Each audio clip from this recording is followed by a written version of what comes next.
é o teu nome, eterno é o teu poder, e rico em misericórdia e bondade é o Senhor. Nós nos achegamos diante de Ti, declarando que o Senhor é grande, que só o Senhor é santo, que só o Senhor deve ser adorado, que só o Senhor deve ser honrado, que só o Senhor deve ser amado. Nós queremos entronizar o teu nome, nós queremos reconhecer a nossa distância como seres humanos, a nossa pequenez, ao mesmo tempo que agradecer ao Senhor pelo teu Espírito, que nos dá a oportunidade de chamar Abba, Pai. Senhor Deus que ouve as nossas orações, Senhor Deus presente, Senhor nos deixa desamparado. E nós louvamos o teu nome por isso. Senhor, eu quero agradecer também o trabalho do Senhor ao redor do mundo, mas especificamente com os nossos irmãos em Sorocaba, na Igreja Batista Reformada, Palavra Viva, o pastor Rodolfo. Deus, que o Senhor possa derramar a tua graça sobre aqueles irmãos que há tanto tempo têm trabalhado na obra do Senhor naquela cidade. O Senhor deu aos irmãos a convicção de que o Senhor que tem trazido aqueles que o Senhor deseja salvar. Dá ao pastor Rodolfo a segurança e a certeza que o Senhor tem cuidado dele e dos seus familiares. Cuide, Senhor, do seu pai que está internado com o Senhor João, da qual tem estado acamado e não consegue ter um momento de paz no hospital. Que o Senhor possa ir até ele, eu quero da tua graça, com cura. Nós temos que o Senhor pode operar esse milagre. Eu quero, Senhor, agradecer que a tua palavra, ela se cumpre também no nosso meio. E quando nós pregamos o Evangelho, quando nós somos fiéis à tua palavra, o Senhor acrescenta aqueles que o Senhor deseja salvar. E nós temos visto em nossa igreja local irmãos que têm demonstrado a fé em Cristo Jesus. Pessoas da qual tomaram uma posição também de serem paz e participantes dessa igreja local. Eu quero agradecer pelo nosso grupo de pessoas que estarão passando pela nossa classe de membresia.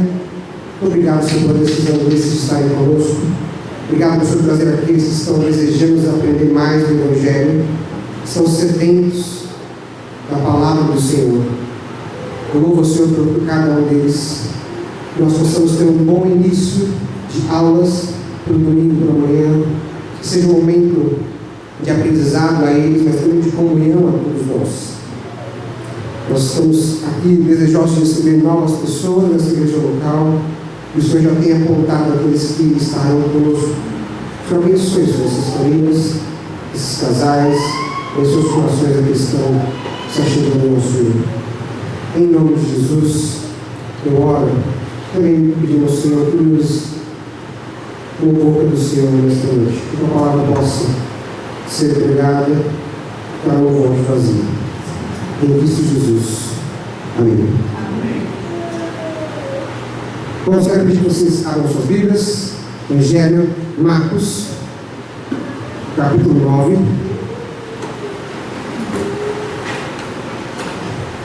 Nós chegamos então após o monte da transfiguração, o momento que o Senhor desce do monte, e depois que a gente desce do monte do Senhor, a gente encontra dificuldades. Aqui nós vamos ver nesta noite. Vamos ler o texto das Escrituras, Mateus 9, a partir do verso 14, diz assim: quando eles se aproximaram dos outros discípulos, viram a numerosa multidão ao redor deles, e os escribas discutindo com eles. E logo toda a multidão, ao ver Jesus, e com surpresa, e correndo até ele, o saudava.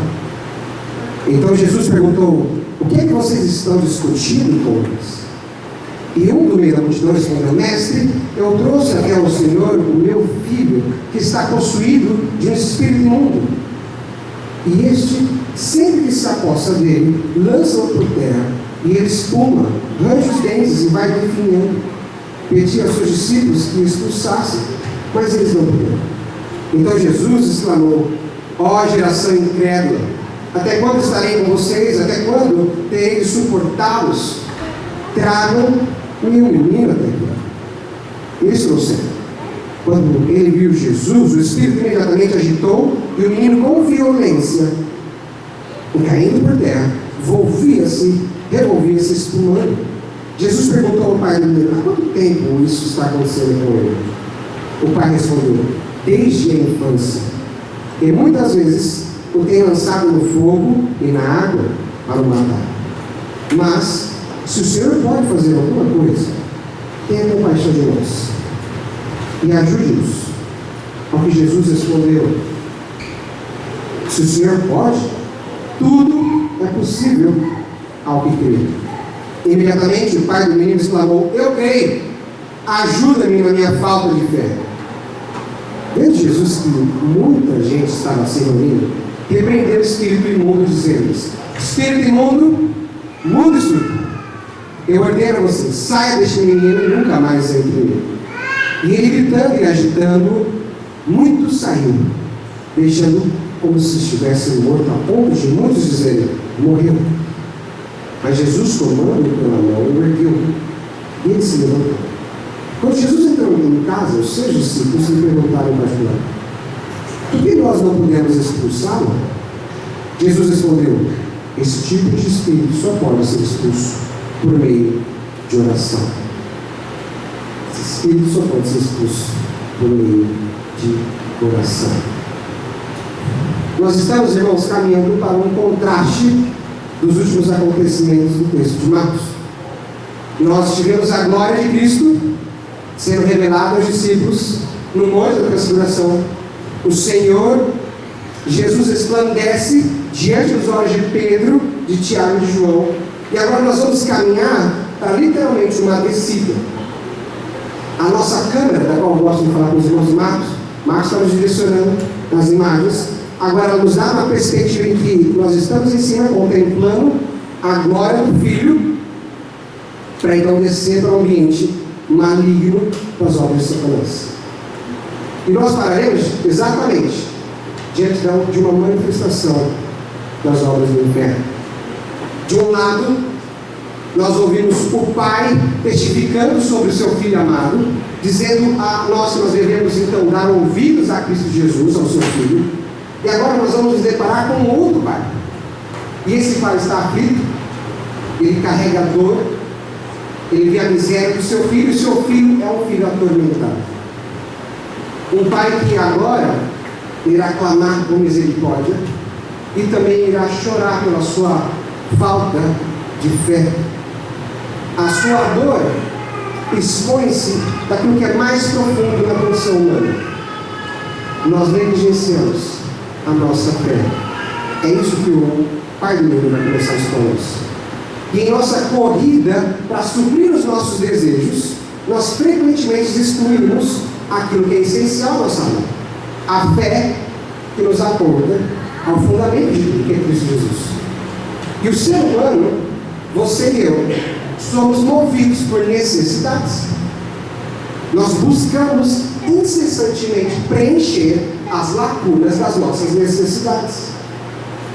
E há um conceito criado em 1943, um rapaz chamado Abraham Maslow, que ilustra essa dinâmica da nossa necessidade por meio de uma pirâmide, que é chamada pirâmide de Maslow, onde vai falar sobre as nossas necessidades básicas e como que elas estão hierarquicamente conduzidas. Então, na base dessa pirâmide, nós temos as nossas necessidades mais básicas, que é comer, beber, dormir. São chamadas necessidades fisiológicas do homem.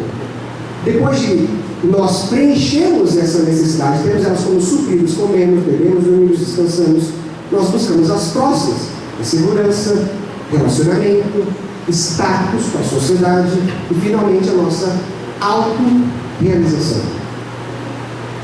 Porém, o que Maslow não compreende, não coloca em consideração, e ela falha ao não considerar isso, é a maior realidade sobre o homem. O homem caiu. O homem é pecador. E a verdade é que a maior necessidade do homem não é apenas fisiológica, não é de comer, beber e dormir, não é de ser alguém sociável, se realizar com outras pessoas. A maior fome do homem é espiritual. A maior necessidade do homem é espiritual. A maior necessidade do homem é em Cristo Jesus. E nesse texto que nós lemos, nós vamos ver justamente isso. Jesus tratando da maior necessidade dos homens, da fé nele. E nesse sermão, como vocês viram, o nome dele é a falta, uma parte da pirâmide. Falta um pedaço dessa pirâmide. Eu quero pregar em 3 pontos para a nossa congregação. Primeiro ponto vai ser sobre o fundamento em Cristo. E esse fundamento é quando Cristo está ausente. Primeiro ponto, o fundamento em Cristo, quando Cristo está ausente. Segundo ponto da nossa pregação é que ninguém fabrica esse tijolo, a fé. Ninguém fabrica esse tijolo, a fé. E a dependência que nós temos da prática da oração. Que a nossa fé então seja então provada e aprovada pelo Senhor. Então, nosso primeiro ponto, nosso fundamento está em Cristo quando Cristo está ausente. Quando Cristo desce do monte, ele está conversando com os discípulos na pregação do domingo passado. Ele então vai de encontro com os discípulos e ele encontra os 9 cercados em uma confusão. O texto vai dizer que os escribas estão discutindo com os discípulos de Jesus. Verso 14. Os escribas discutiam com eles. Na realidade, irmãos, onde há aquela manifestação de discussão, eu falei para os irmãos que a gente vai descer para um momento onde o diabo vai trabalhar, no meu olhar ali está tendo uma manifestação diabólica demoníaca. Eu digo isso porque onde há a liberdade do diabo, a mentira, a frustração, a malícia e desespero. Alguns capítulos anteriores, os escribas se ajuntavam com os fariseus para poder pegar Jesus em prova, para poder testar Jesus.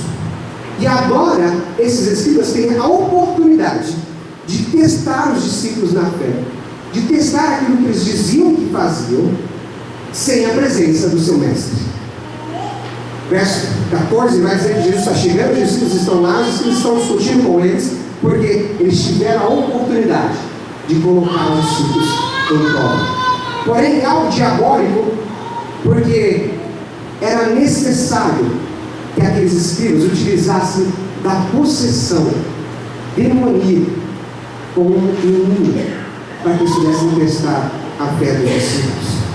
Eles precisavam usar o sofrimento de uma criança, de uma família, para testar aquilo que os discípulos diziam que eram seguidores de Jesus.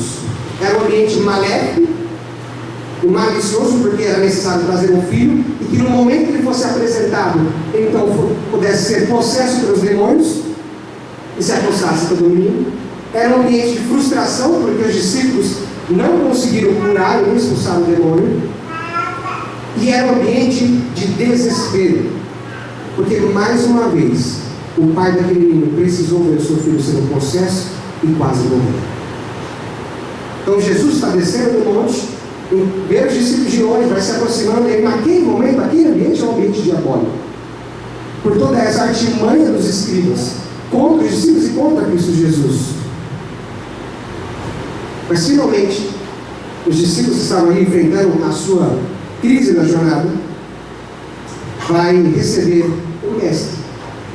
Finalmente o mestre aparece e ele quer tomar conhecimento da situação. Jesus então pergunta: o que vocês estão discutindo com eles? Eu estou perguntando aos fariseus, mas também à multidão, a quem está ali próximo. E não é nem os discípulos e nem os escribas que respondem, mas uma pessoa que vem de lá de dentro da multidão para dizer: mestre, eu trouxe até o Senhor meu filho, está possuído de um espírito mudo, e este sempre se aposta nele, lança por terra e ele espuma, arranja os dentes e vai definhando. E eu pedi para os seus discípulos que expulsassem, mas eles não puderam. Jesus está acompanhando o que está acontecendo. Jesus está vendo seus discípulos estarem numa confusão, as pessoas estão próximas, apertando, A criança teve uma primeira possessão demoníaca, os discípulos não conseguiram expulsar. Naquele momento Jesus pergunta, o pai vem, conta a sua história, e Jesus então exclama um grande lamento: ó geração incrédula, até quando eu estarei com vocês? Até quando eu terei que suportá-los? Irmãos, não era a primeira vez que Jesus repreendia as pessoas, ou até mesmo os seus discípulos, por conta de uma pequena fé dos discípulos. Na verdade, Marcos mostra para a gente que repentinamente o Senhor Jesus precisa acompanhar os discípulos, precisa estar próximo deles para que eles possam se desenvolver a sua fé. Marcos está mostrando para a gente que novamente os discípulos estão tendo um caso em que Jesus está repreendendo a quem está ali. Contudo, a grande diferença nesse ponto aqui é que Jesus nunca chamou os seus discípulos e seguidores de incrédulos. Jesus nunca entendeu que os seus discípulos estavam rejeitando ativamente no seu coração o seu trabalho, ou a sua manifestação, ou o seu poder. Os discípulos tinham pequena fé, tinham falta de fé, e tiveram isso durante o texto inteiro de Marcos. Mas nesse momento, Jesus está dizendo para uma geração incrédula. Jesus está dizendo diretamente, não para os seus discípulos que falharam sim em ajudar uma família, mas contra todo aquele que está indo contra o seu ministério terreno, contra todo aquele que tem colocado o seu ministério em xeque, tentado colocar coisas falsas no ministério de Jesus. Os discípulos buscavam sim trabalhar diante do ministério de Cristo e não conseguiram de diversas maneiras exercitar essa fé, embora capítulos anteriores Jesus os enviou, eles puderam pregar, eles expulsaram demônios, eles operaram milagres, mas agora eles não conseguem. Há uma pequena fé, uma fé falha. Mas Jesus está dizendo o seguinte: vocês, gerações, vocês são incrédulos. Vocês estão sendo contrários àquilo que eu faço. Porque esses irmãos, e essa é a minha leitura do texto, Jesus está repreendendo os escribas e parte da multidão, não os seus discípulos. Os seus discípulos estão entendendo que ter a falta de fé é algo que realmente deixa a gente em maus lições. Foi o que aconteceu. Eles foram expostos ali a não conseguir operar o milagre. Mas não é diretamente para eles. A gente vê no decorrer do texto anterior, fariseus e escribas buscando Jesus e tentando o seu ministério. E Jesus vai exclamar: até quando então vou suportar estar com vocês? E a ausência de Cristo, ela é desesperança. A ausência de Jesus, ela é a desesperança dos discípulos, porque eles não conseguem exercitar o exorcismo com aquela criança, nem por um menino. A ausência de Cristo traz desesperança para o pai, porque ele não consegue ter o seu filho liberto. A ausência de Cristo traz desesperança aos escribas e à multidão, porque neles eles não veem Cristo como o Senhor. E Cristo deixa claro que haverá um momento, um dia, em que ele não vai mais estar presente. Ele está se suportando a rejeição e a incredulidade, a obstinação das pessoas contra a sua obra. Mas vai haver um dia em que todo homem incrédulo, toda mulher incrédula, que ignora os feitos de Jesus, vai estar diante do momento em que beberá conscientemente do cálice do desespero, o cálice da desesperança, o cálice onde não há mais jeito. Jesus já não está entre nós, Jesus já está distante, está ausente, naquele grande dia do Senhor. E esse dia vai acontecer. Cristo não irá suportar essas pessoas eternamente, e a sua presença vai se opor a eles. E aqueles que se opõem à sua verdade, então, estarão nesse momento desesperançosos.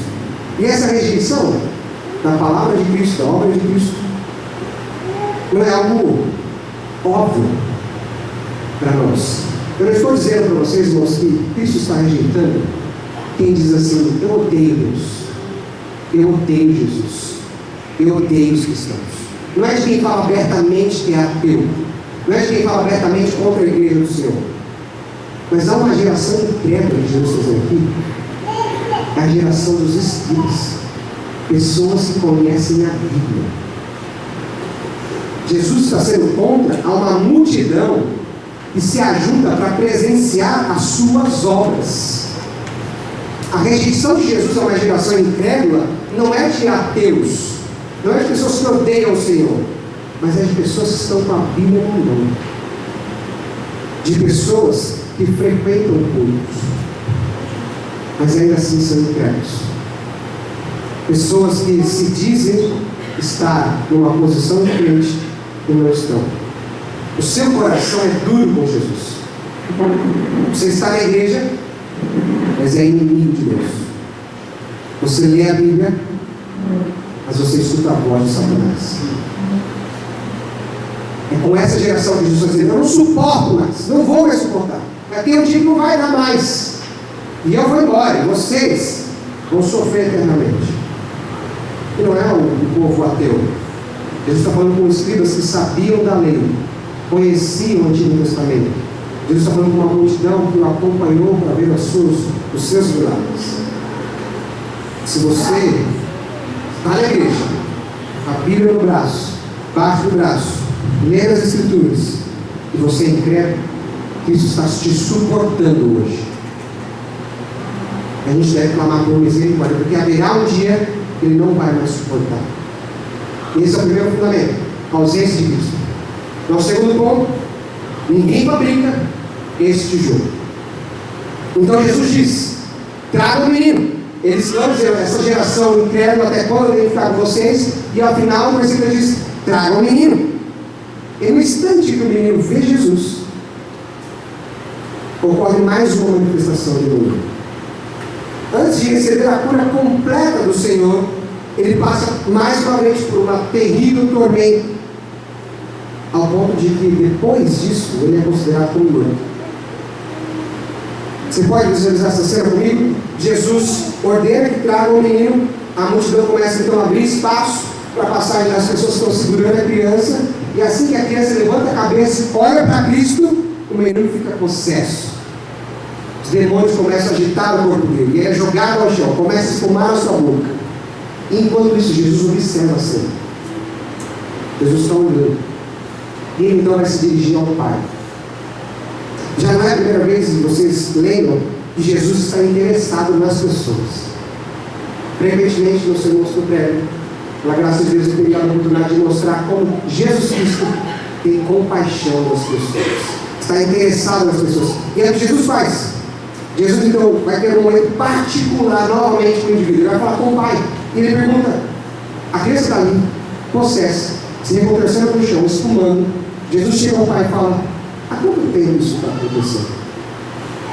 A criança está lá, se revirando. É como novamente na nossa cena de filme, nas nossas cenas que Marcos nos mostra. Aquele momento da criança, ele está em slow motion, está devagarzinho lá. A criança se debatendo, e Cristo se dá um passo e vai falar: isso aqui está acontecendo há quanto tempo? E Jesus começa então a criar um espaço para que o Pai compartilhe a sua dor, para que o Pai conte um pouco mais daquilo que está acontecendo. E o Pai revela assim a Jesus Cristo que aquilo acontece desde a sua infância. Meu filho sofre desde pequeno. Meu filho sofre desde a sua infância. E ele abre o seu coração ao Mestre. E ele expressa o seu objetivo principal, porque o seu objetivo é receber a ajuda do Mestre. Contudo, o pedido do Pai, meus irmãos, ele é mais profundo. Existe uma raiz mais profunda. Ele busca a compaixão de Jesus. Porque ele vai dizer: Senhor, se você pode nos ajudar, o Senhor pode fazer algo, tenha compaixão e nos ajude. E o texto vai nos mostrar que a fé do Pai precisa ser colocada no lugar correto. A fé do Pai precisa ser colocada no lugar correto. Porque Cristo, com uma palavra, ele poderia expulsar legiões de demônios. Jesus não está lidando com o pedido do Pai que não acredita no seu poder. Porque ele vai dizer: se tu podes, então o Senhor faz isso comigo, por favor. Mas se o Senhor, verso 22, mas se o Senhor pode fazer alguma coisa, tenha compaixão de nós e ajude-nos. E o ponto aqui, irmãos, não é que o homem está duvidando do poder de Jesus. Na verdade, ele está confuso quanto aquilo que deve esperar do Senhor. Se o Senhor pode alguma coisa, se o Senhor pode fazer alguma coisa, o Senhor faz por nós. E Jesus vai dizer, se podes. Jesus fica surpreso, se eu posso fazer alguma coisa, será que eu posso? Jesus não está com uma má vontade, irmãos. Não falta poder em Jesus. A verdade é que Jesus está olhando para a descrença humana. Jesus tem todo o poder. Jesus poderia dar e falar, então eu quero sim, ser curado. Mas o ponto é que Jesus está demonstrando para aquele homem que a sua única fé, frágil e debilitada, ela precisa ser colocada diante de Cristo. A única coisa que nos liga na nossa fraqueza e a nossa debilidade com a bondade de Deus é a fé. A única coisa que conecta a nossa fragilidade com a bondade de Deus é a fé. E Jesus está mostrando para esse pai, é a fé que vai te conectar ao que eu posso fazer. O poder de Deus, o poder de Cristo, ele é eficaz àqueles que creem, não aqueles que descreem. Porque aquilo é essencial. A fé não nasce de nós mesmos. Esse é um ponto importante também. A fé daquele homem era uma fé que o Senhor pudesse fazer algo, mas ela não estava conectada em Cristo. Ele não tinha esperança diretamente com o Senhor Jesus. Ele tinha esperança que poderia ser curado. Existia algum tipo de fé, mas não era diretamente em Cristo.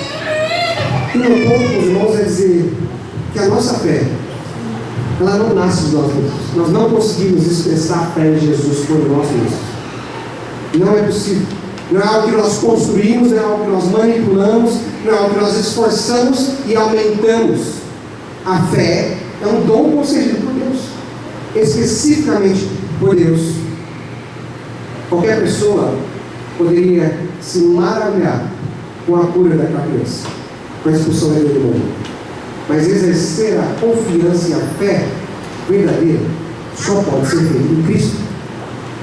Só dá para a gente exercitar a fé em Jesus, dá para a gente crer no milagre. Eu vi o milagre e falei, isso é milagroso, isso é belo, isso é magnífico. Mas confiar e expressar fé é só em Jesus. E o pai estava disposto a ver o milagre. E falar, eu creio. Esse milagre pode acontecer, porque ele não estava vendo aqui. Ele precisava esperar em Cristo Jesus. Ele precisava esperar em Cristo Jesus. Porque o milagre, todo mundo pode dizer, eu creio no milagre, vai acontecer. O ponto é dizer que eu creio numa pessoa. Eu creio numa pessoa. Eu creio em Cristo Jesus. E Jesus vai dizer, então, se podes, tudo é possível, querido. E novamente, a multidão está agitada.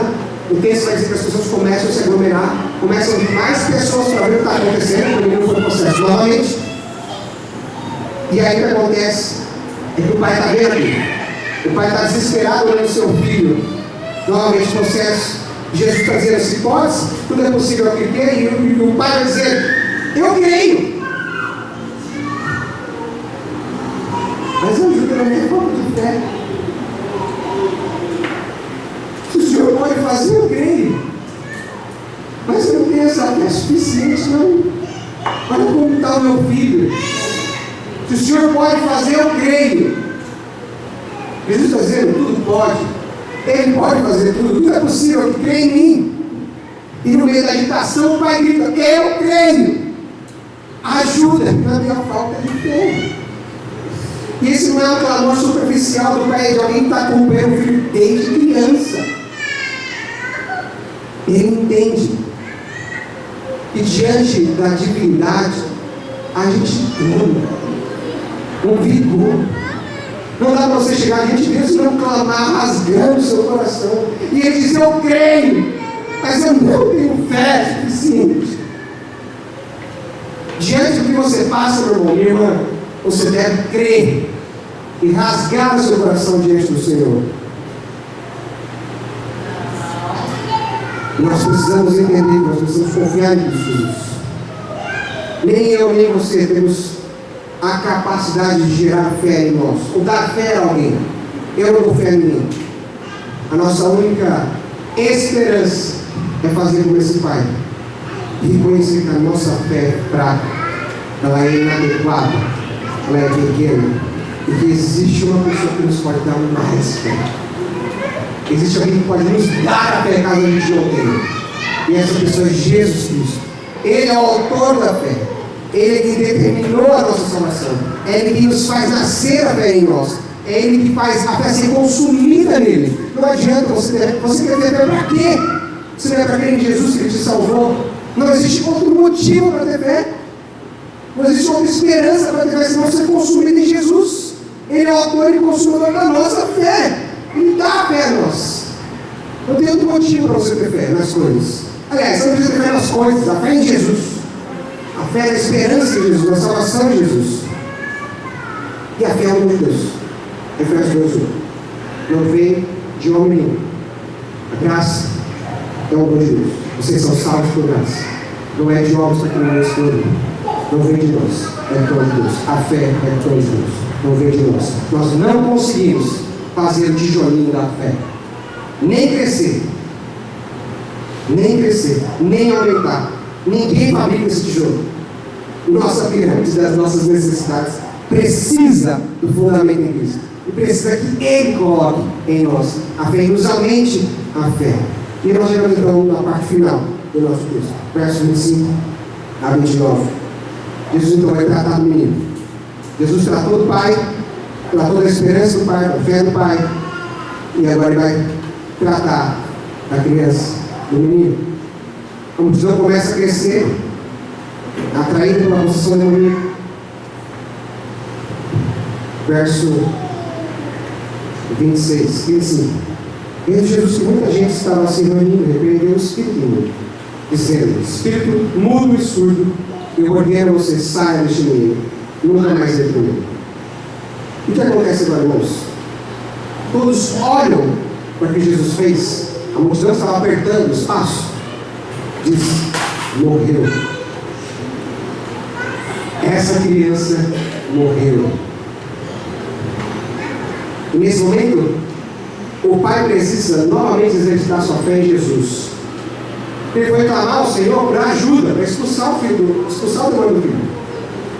E ao seu olho nu, a criança foi agitada pelos demônios e foi dada como morta. Morreu. Essa é a declaração de todos aqueles que estavam ali. Ele morreu. Mas Jesus, mais uma vez, vai demonstrar o seu cuidado particular e individual das pessoas. Jesus se aproxima da criança. A criança não, do menino. Vou seguir o teu espírito, senão começa a ter muitas coisas. O menino toma pela mão, ergue ele, e ele se levanta. Jesus salvou aquele menino. Jesus libertou aquele menino. Jesus operou nada. Vamos dizer assim: vocês nunca mais vão voltar nele. É impressionante essa palavra de Jesus. Nunca mais esses demônios vão voltar naquela criança. Eles podem procurar outros lugares, mas naquela criança não vai. O Senhor deu uma ordem, essa ordem precisa ser cumprida. Nunca mais eles vão voltar. A criança gritou, agitou, muito saiu do corpo, se tivesse como morto, foi dado como morto. Mas Jesus, tomando pela mão, ele se levantou. E aí, vai para a nossa parte final da narrativa, onde, no momento mais íntimo com os discípulos, Jesus então vai conversar com eles. Numa conversa mais reservada, os discípulos vão perguntar a Jesus, diz o texto: por que nós não conseguimos expulsar aquele demônio? E é nesse contexto que Jesus começa a ensinar sobre a nossa dependência contínua da comunhão com o Pai. Algumas traduções vão dizer que é jejum e oração. Não, isso é devido a algumas variantes no texto, mas o que permanece é ainda a mesma coisa. Cristo ensina que nas situações onde nós sabemos que seremos exigidos espiritualmente, ou quando nós sabemos que Satanás tem trabalhado durante décadas em algo, não será algo fácil para acontecer. Não será uma luta simples. Nós precisamos persistir. Então, independente se tem jejum ou se não tem jejum, a questão é: a oração em jejum vai nos direcionar ao Pai e a dependência do Pai. Nós precisamos depender do Senhor da Trindade. Precisamos depender do Espírito Santo. E é que Jesus ensinou aos seus discípulos: vocês precisam persistir na oração. Precisam persistir na comunhão com o Pai. Jesus teve o foco de trabalhar na fé do pai do menino. É uma fé que era vacilante, fraca. O próprio Pai reconhece isso. E agora Jesus está trabalhando na fé dos seus discípulos para que eles continuem a exercitar essa fé em Deus. Vocês precisam orar. Vocês precisam ter comunhão mais constante. Aliás, ter comunhão. Ser constante naquilo que vocês se colocam como cristãos. A prática da oração. É necessário a gente ir diante de Deus. Porque se a gente não ora, a gente não tem fé. Simples assim. Você não orar, quer dizer, eu não tenho por que falar com algo divino. Eu não tenho necessidade nenhuma. Eu não exercito mesmo. Você não orar, você não tem. Você pode dizer comigo, mas sim, eu creio em Jesus, eu tenho fé que Ele me salvou. Sim, isso é verdade. E a fé que Deus te deu para a salvação, ela é única. Ninguém vai te tirar. Você está salvo, Deus te deu uma fé para a salvação. Você crê em Jesus. Mas você exercitar a fé é uma outra coisa. Ninguém vai te arrebatar das mãos do Senhor Jesus. Deus deu você a Cristo. Ele te deu fé. Você crê, você foi salvo. Esse é um ponto passivo. Mas exercitar a fé é diferente. Você exercitar a sua dependência do Senhor é diferente. É quando a gente exercita a fé em Cristo, é que nós conseguimos passar nas nossas grandes aflições que temos no dia a dia. O diabo não pode roubar a fé que você tem em Cristo Jesus para a salvação. Isso não vai roubar você. Mas na sua vida cotidiana é necessário ter uma fé para suportar as aflições. Porque senão você vai sempre clamar pela morte. Você vai sempre clamar pelo fim das coisas. Para você vencer as tentações e vencer o maligno, você precisa crescer e solidificar no Senhor Jesus. A sua fé precisa crescer. Quando você abre a sua boca para falar com o Senhor, você precisa ter certeza que Ele te ouve. E essa certeza que Ele te ouve é Ele trabalhar a sua fé do cotidiano. Não a sua fé da salvação, porque essa fé Ele já deu. Está dada, ela se consome em Cristo Jesus. Mas a sua fé para continuar, crendo que o Senhor pode operar milagres, que o Senhor te auxilia, que o Senhor é o Deus da sua vida, ela é diferente. Por isso que falta um pedaço na pirâmide. Porque esse pedaço, precisa ser dado por Deus. E aquele homem recebeu a fé para confiar em Cristo Jesus. Ele também recebeu uma fé para que o Senhor Jesus poderia fazer aquilo com o seu filho. E nós precisamos ir a Cristo. Ir a Cristo clamando por fé. Com um coração que se rasga diante dele, entendendo que nós somos fracos, nós temos uma fé inadequada. E se vier o demônio diante de nós, nós não conseguimos expulsar. Não é porque o nome de Jesus não tem poder, mas porque nos falta essa fé. Os discípulos queriam Jesus. Os discípulos ouviram do próprio Pedro dizer que ele é o Cristo. E Jesus dizendo, eu sou o Cristo. Não lhe falta fé para confiar em Deus. Falta fé para passar pelas dificuldades. O nosso fundamento, em termos de Cristo, é entender que Cristo pode estar ausente. Mas na sua ausência, aliás, quando Cristo está ausente, é porque nós já nos perdemos. Se Cristo está ausente da sua vida, você já está perdido. E Cristo nos deixou o teu Espírito, o doce Espírito Santo nos acompanha. Cristo não está ausente do crente. Cristo está ausente daqueles que rejeitam, são obstinados, são incrédulos. Nós precisamos exercitar essa fé diante de Deus e diante dos homens também. Se você está aqui hoje, entrou hoje, porque você, por algum motivo veio, alguém te convidou, você achou na internet, eu quero lá para conhecer, mas você não tem fé em Cristo Jesus, se você não crê no Salvador, você ainda está morto nos seus pecados. Se você não crê no Salvador, você não está nos seus pecados. Aliás, você pode ser uma geração incrédula, que tem a Bíblia debaixo do braço, mas não confia em Jesus. Cultua, mas não confia em Jesus. Essa é a geração incrédula que Jesus está dizendo. Essa eu estou suportando. E o meu chamado a você é: confie no Senhor. Confie em Jesus Cristo. Se arrependa do seu pecado, da sua incredulidade, da sua religiosidade, da sua autojustiça, da sua justiça própria. E confie em Jesus. Confie que Ele pode trazer salvação ao seu coração. Se arrependa daquele evangelho. Você, meu irmão, desta igreja, desta congregação, peça ao Senhor com mais fé. Então, o nosso ensinamento: clame ao Senhor, para que nós possamos viver de forma ousada como cristãos. Nós precisamos enfrentar os desafios do dia a dia com fé, testemunhando a graça de Deus e a coragem que nós temos em Cristo Jesus. E uma última aplicação, irmãos, aos pais e às mães. Tenha cuidado, tenha atenção aos seus filhos. Satanás não faz acepção de idade. Aquele menino, ele era atormentado desde a sua infância. Isso nos lembra a responsabilidade que nós temos como pais de inculcar a palavra de Deus aos nossos filhos, de ir pelo caminho, a levantar ou deitar, falar do Evangelho aos nossos filhos, para que o Senhor preserve a vida deles, o Senhor guarde a vida deles. Porque a nossa maior necessidade, irmãos, não é outra, não é comer, não é beber, senão aumentar a nossa fé na obra de Cristo. Para aqueles que não creem, creem em Deus.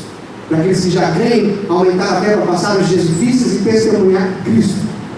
É o Senhor das nossas vidas. Esse é o nosso clamor ao Senhor. Esse deve ser o nosso desejo. Que o Senhor nos aumente a fé. O Senhor guarde o nosso coração de desejarmos outras coisas que essa pirâmide pode nos mostrar. Que a nossa base de vida seja a palavra de Deus, seja Cristo o nosso fundamento, para que nós não tenhamos falta de nada. Vamos orar.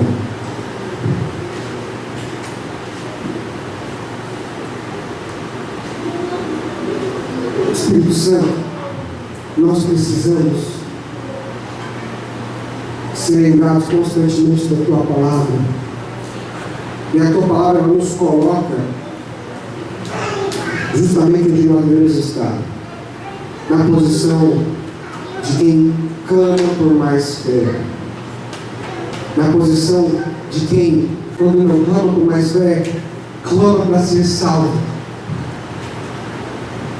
E nós rogamos, Deus Espírito Santo, que o Senhor venha com o Teu poder e graça sobre a nossa comunidade, sobre essas pessoas aqui presentes, para derramar da Tua salvação, para derramar da compreensão do nosso pecado, da justiça do Senhor, do juízo eterno do Senhor, que nós possamos confessar a Cristo como nosso Salvador. Ajude o Senhor os irmãos dessa igreja local a exercitar a fé, a testemunhar da graça do Senhor Jesus Cristo. Ajude-nos como pais a cuidar dos nossos filhos. Ajude-nos como filhos do Senhor a amarmos a Tua palavra e não sentirmos falta de nada. Cresce, Senhor, a nossa fé. Cresce a nossa esperança em Cristo Jesus. Esse que é o autor e o consumador da nossa fé. Porque ora, no nome santo do nosso Salvador. Amém.